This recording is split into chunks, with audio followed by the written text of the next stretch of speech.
everybody. My name is Jacalyn. Do anyone have a nickel? Well, my story is about a nickel. A nickel for a story.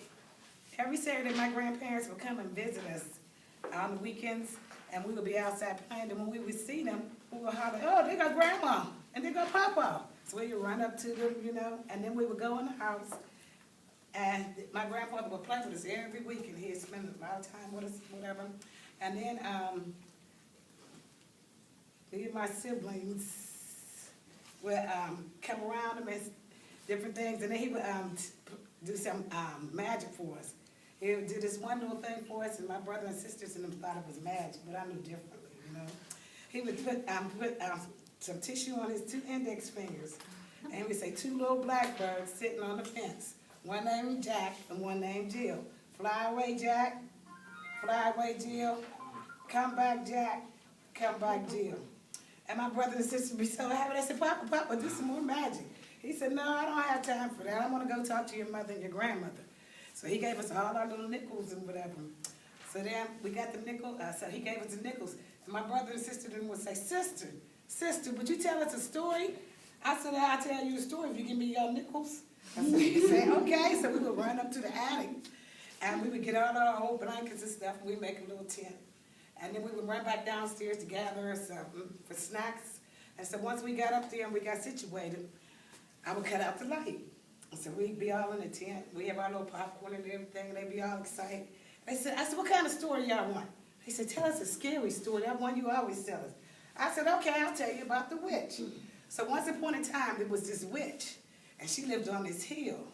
And it was she lived in an old rundown house with broken windows. And she lived on a dead-end street. And the name of her street was the Witchy Way. And so all the kids would go back and forth to school just to look at the witch's house. It's just to see what she was doing. So one day they was coming home from school, and they seen the witch talk to this little girl. And they looking like, who was she talking to?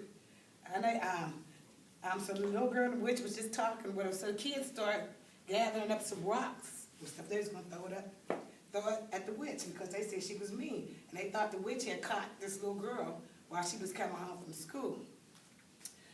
So they gathered up the rocks, and they was throwing the rocks at her and throwing. And the little girl said, stop. And the kid said, no, she's a witch, run. She said, no, she's not a witch, that's my grandmother.